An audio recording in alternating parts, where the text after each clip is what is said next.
हाँ, तो ये सिस्टम और भी पुराना है। हजारों सालों तक कास्ट के नाम पर लोगों को ऊपर नीचे बताया गया। अगर तुम समाज को बराबर बनाना चाहते हो तो तुम्हें उन्हें एक सुरक्षा देनी होगी, और वही सुरक्षा थी रिजर्वेशन। पार्लियामेंट ने हर 10 साल में इसे एक्सटेंड कर दिया।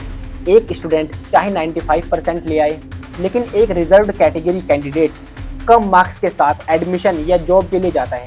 ये फ्रस्ट्रेशन आज हर नौजवान के मन में है। सोचो, आप अमेरिका में पैदा हुए हो 1800 के दौर में।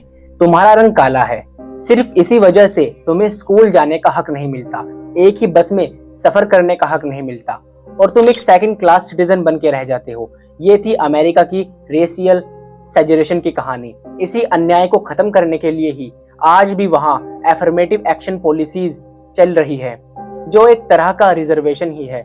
अगर आप साउथ अफ्रीका चले जाए और 20वीं सदी में जन्म लो तो तुम्हें एक अलग से अपार्थाइड लॉ मिलता, जिसमें तुम्हारी सीट बस में तुम्हारा स्कूल और तुम्हारी जमीन भी डिसाइड हो जाती थी, सिर्फ तुम्हारी स्किन कलर के बेसिस पर। वहां के लोगों को अपलिफ्ट करने के लिए भी रिजर्वेशन पॉलिसीज बनानी पड़ी।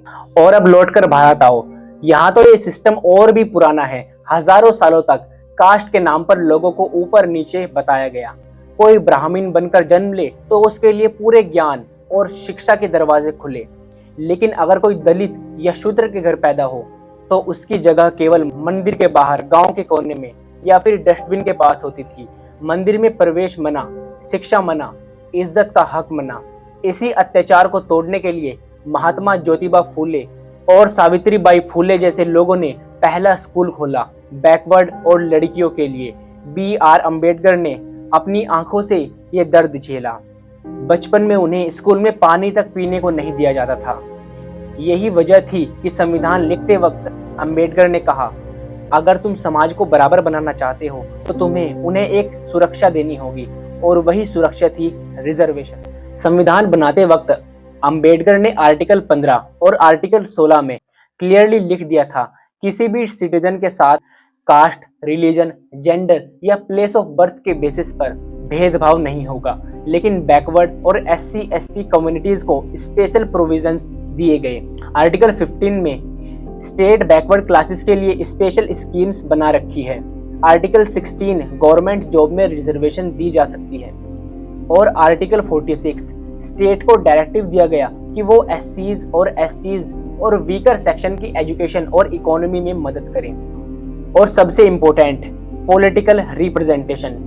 इसीलिए लोकसभा और स्टेट असेंबलीज में SC/STs के लिए रिजर्व सीट रखी गई। शुरुआत में ये सिर्फ 10 साल के लिए एक टेम्परेरी सिस्टम सोचा गया था, लेकिन जैसे जैसे टाइम बदलते गया पार्लियामेंट ने हर 10 साल में इसे एक्सटेंड कर दिया, और आज हम देखते हैं कि ये 70 साल से ज्यादा हो चुका है। 1979 में मंडल कमीशन बना, जिसका काम था बैकवर्ड क्लासेस की पहचान करना। 1980 में इसने रिपोर्ट सबमिट की और रिकमेंड किया कि OBCs को भी रिजर्वेशन मिले 27% तक, लेकिन उस वक्त पॉलिटिक्स के चक्कर में ये भी फाइल दबा दी गई।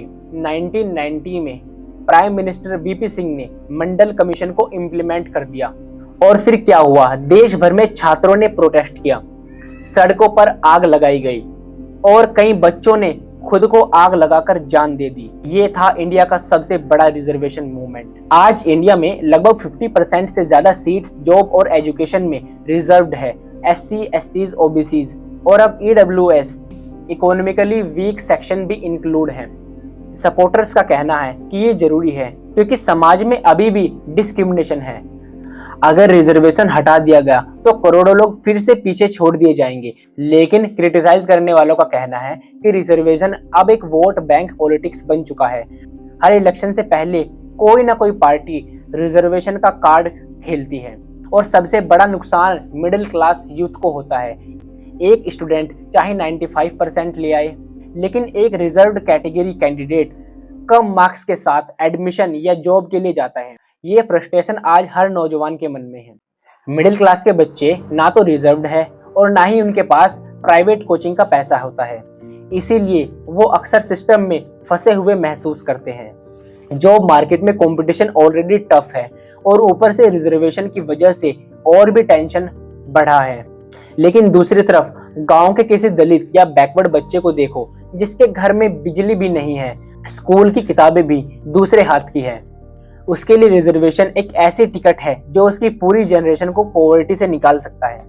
तो अब सवाल ये है, रिजर्वेशन एक न्याय है या अन्याय? आज के टाइम में इसका जवाब एकदम सिंपल नहीं है। एक तरफ ये करोड़ों लोगों के लिए अपलिफ्टमेंट का जरिया बना है, लेकिन दूसरी तरफ इसने मेरिट और इक्वालिटी को भी चैलेंज किया है। शायद सही सॉल्यूशन ये है कि रिजर्वेशन का बेस सिर्फ कास्ट नहीं बल्कि इकोनॉमिक प्लस सोशल बैकवर्डनेस दोनों हो, जिससे जिसको असली जरूरत है उसको मदद मिले और जिसको जरूरत नहीं है उसको अननेसेसरीली फायदा ना मिले। अंबेडकर ने भी यही कहा था, रिजर्वेशन एक सुरक्षा कवच है, लेकिन ये हमेशा के लिए एक नहीं होना चाहिए। और यही सबसे बड़ा सवाल है जो आज इंडियन यूथ के दिमाग में घूमता है, कब तक रिजर्वेशन चलेगा।